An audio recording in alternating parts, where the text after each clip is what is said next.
সকাল থেকে টানা বর্ষণে থমকে গেছে রাজধানীর জনজীবন। জলাবদ্ধতায় ডুবে গেছে অনেক সড়ক ও অলিগলি। চরম ভোগান্তিতে পড়েছে সবাই। রোববার সকাল ৬টা থেকে দুপুর ১২টা পর্যন্ত ঢাকায় ৮২ মিলিমিটার বৃষ্টিপাত রেকর্ড করা হয়েছে। এর মধ্যে আবহাওয়া অধিদপ্তর জানিয়েছে এক নতুন সতর্কবার্তা।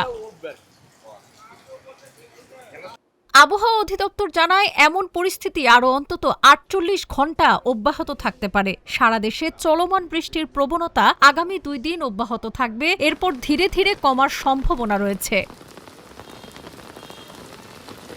আবহাওয়া অধিদপ্তরের পূর্বাভাস অনুযায়ী আগামী ২৪ ঘণ্টায় সক্রিয় মৌসুমী বায়ুর প্রভাবে রংপুর, রাজশাহী, ময়মনসিংহ, ঢাকা, চট্টগ্রাম ও সিলেট বিভাগের কোথাও কোথাও ভারী থেকে অতি ভারী বৃষ্টির সম্ভাবনা রয়েছে।